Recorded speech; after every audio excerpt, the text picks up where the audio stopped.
ओम नमः शिवाय। हम सभी लोग रोजाना प्रातः या संध्या काल के समय पूजा पाठ करते हैं। वो पूजा पाठ हम किस प्रकार से करते हैं और किस देवी देवता की करते हैं वो हमारी इच्छा पर निर्भर है।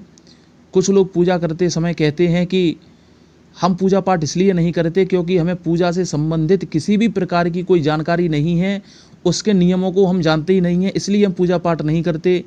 और यदि बिना जानकारी के पूजा पाठ करेंगे तो हमें पाप की उत्पत्ति होगी, ईश्वर हमसे नाराज़ होंगे, इसलिए वो पूजा पाठ करने से बचते हैं। यहीं पर कुछ लोग कहते हैं कि हमारे पास धन की कमी है, धन नहीं है, इसलिए हम पूजा पाठ नहीं कर सकते। और कहते हैं कि प्रसाद खरीदने के लिए पैसे नहीं हैं, फूल, धूप, दीप, अगरबत्ती इत्यादि विभिन्न प्रकार की वस्तुओं को हम नहीं खरीद सकते, इसलिए हम पूजा नहीं कर सकते। और भला इन वस्तुओं के बिना भगवान का पूजन कैसे कर सकते हैं, उन्हें प्रसन्न कैसे कर सकते हैं? तो ऐसा आप बिल्कुल भी ना सोचें। आपके पास यदि 1 रुपया भी नहीं है फिर भी आप बड़े से बड़ा अनुष्ठान करने का भी पुण्य कमा सकते हैं, भगवान का रुद्राभिषेक करने का पुण्य कमा सकते हैं। किस प्रकार से कमा सकते हैं, इसके लिए आपको वीडियो पूरा देखना है, स्किप नहीं करना है। और यदि कोई व्यक्ति अधिक वृद्ध है, बीमार है, अपने बिस्तर से उठ नहीं पाता, चल नहीं सकता, यहाँ तक कि वो नहा भी नहीं सकता, ऐसा व्यक्ति भी भगवान शंकर के रुद्राभिषेक करने का पूर्ण फल प्राप्त कर सकता है। वो भी बड़े से बड़ा अनुष्ठान करने की कृपा दृष्टि ईश्वर की प्राप्त कर सकता है। ओम कर्पूरगौरम करुणावतारम संसार सारम भुजगेंद्रहारम सदा वसंतम हृदयारविंदे भवम भवानी सहितम नमामि। वीडियो को सब्सक्राइब, लाइक और शेयर अवश्य करें, जिससे कि ऐसे महत्वपूर्ण जानकारियाँ आपको मिलती रहे और आपके ज्ञान में वृद्धि होती रहे, जिसके कारण आपकी आने वाली पीढ़ी का मार्गदर्शन हो सके। तो चलिए चलते हैं कि पूजा किस प्रकार से करनी है, कितनी प्रकार की होती है। पूजा 5 प्रकार से की जाती है। आइए जानते हैं कि आप किस प्रकार का पूजन करके ईश्वर को प्रसन्न कर सकते हैं। सबसे पहले बात करते हैं कि अगर किसी व्यक्ति को शारीरिक कष्ट है, बीमारी है, बैठा नहीं जाता, उठा नहीं जाता, तो ऐसी अवस्था में आप अपने इष्ट का मन ही मन ध्यान करें, उनका स्मरण करें, लेटे लेटे भी कर सकते हैं। और यदि श्लोक आता है, आपको कोई मंत्र आता है, तो वो अपने मन ही मन बोलते रहें। ऐसा करने से भी आपको पूर्ण पूजन का फल प्राप्त होता है। लेकिन आपको एक बात का ध्यान रखना है, सबसे पहले वो सुन लीजिए। घर में यदि किसी के सूतक पातक लग जाता है, चाहे वो जन्म का सूतक हो या मरण का सूतक हो, उस समय तो पूजा पाठ घर में नहीं करनी चाहिए बिल्कुल भी। उस समय माला या आसन, मंदिर में रखे देवी देवताओं की मूर्तियों को स्पर्श नहीं करना चाहिए, भोग प्रसाद नहीं लगाना चाहिए। आप केवल मानसिक जप कर सकते हैं, मन से जाप कर सकते हैं, भगवान का भजन कर सकते हैं, इसमें किसी भी प्रकार की मना नहीं है। लेकिन मैंने देखा है कुछ लोग सूतक पातक में भी घर की कन्या से, जिसका विवाह नहीं हुआ है, उसके हाथों से घर के मंदिर में धूप दीप जलवा देते हैं, भगवान को भोग भी लगवा देते हैं। और घर के सदस्यों से पूछो तो कहते हैं कि उसकी तो अभी शादी नहीं हुई है, वो तो पराया धन है, ये तो कन्या है, इसका तो हम कल विवाह कर देंगे, अपने घर चली जाएगी, कन्यादान कर देंगे। भला ये तो पराया धन है और इसके हाथ से पूजन करवाने में कैसा संकोच, इसलिए हमने करवा दिया। तो इस बात का आप ध्यान रखें। आपसे निवेदन करता हूँ, यदि सूतक पातक आपके घर में है तो अविवाहित कन्या से भी घर में पूजन बिल्कुल भी नहीं कराना चाहिए, क्योंकि वो कन्या पूर्ण रूप से अभी आपके ऊपर निर्भर है और आपका पूर्ण रूप से अधिकार उस कन्या के ऊपर है।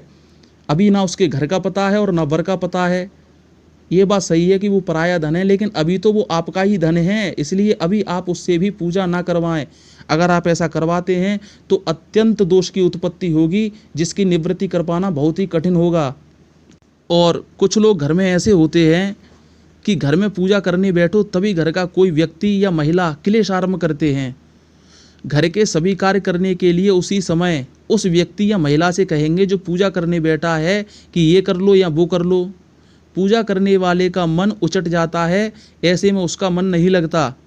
अगर आपके साथ होता है तो आंख बंद करके ईश्वर का ध्यान करें, 1 मिनट मन ही मन उनका स्मरण करें। ऐसा यदि आप करते हैं तो आपको पूजन का पूर्ण फल मिल जाता है।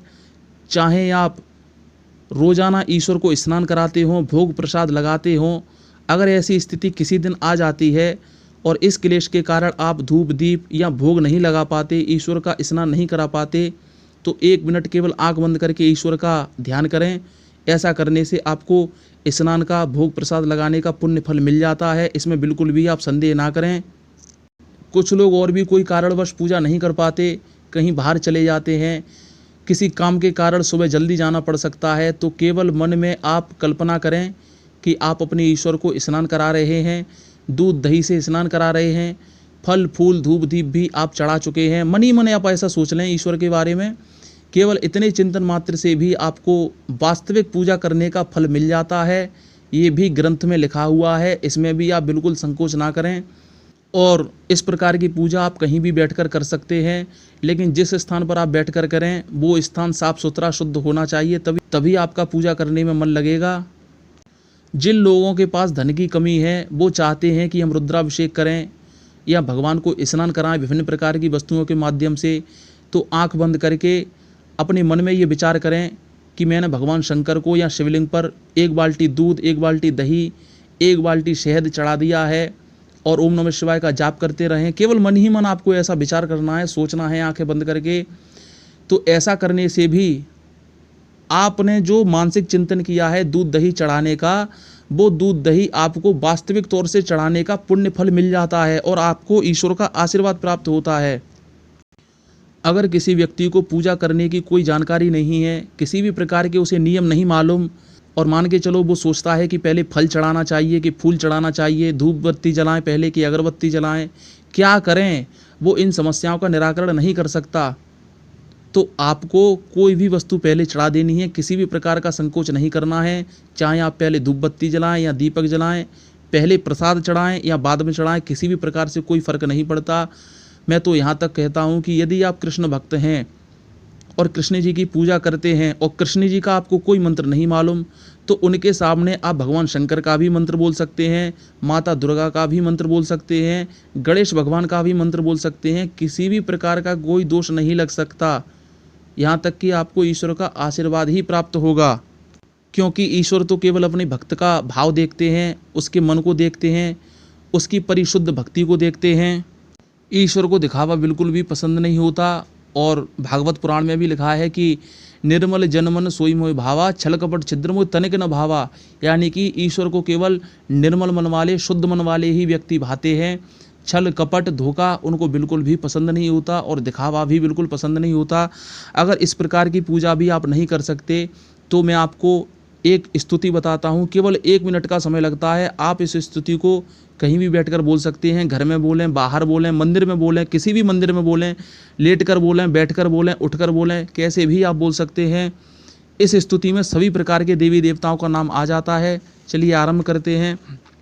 ओम लक्ष्मी नारायणाभ्यो नमः, ओम उमामहेश्वराभ्यो नमः, ओम वाणी हिरण्यगर्भाभ्यो नमः, ओम शशिपुरंदराभ्यो नमः, ओम इष्ट देवताभ्यो नमः, ओम ग्राम देवताभ्यो नमः, ओम कुल देवताभ्यो नमः, ओम कुलदेव्ये नमः, ओम स्थान देवताभ्यो नमः, ओम वास्तु देवताभ्यो नमः, ओम चतुष्षष्टि योगिनेभ्यो नमः, ओम सप्तकृत मात्रकाभ्यो नमः, ओम षोडश मात्रकाभ्यो नमः, ओम नवग्रह देवताभ्यो नमः, ओम वरुण देवताभ्यो नमः, ओम वायु देवताभ्यो नमः, मातृपितृ चरणकमलेभ्यो नमः, ओम सर्वेभ्यो ब्राह्मणेभ्यो नमः, ओम सर्वेभ्यो देवेभ्यो नमः, ओम सप्तसागरेभ्यो नमः, ओम सप्तऋषिभ्यो नमः, ओम सर्ववेदेभ्यो नमः, ओम सर्वतीर्थेभ्यो नमः, ओम शम क्षेत्रपालाय नमः, ओम बम भैरवाय नमः, ओम सर्वसिद्धाय नमः, ओम श्री सर्वदेवताभ्यो नमः, ओम श्री रिद्धि सिद्धि बुद्धि सहिताय श्री मनमंगलाधिपतये नमः। हर हर महादेव।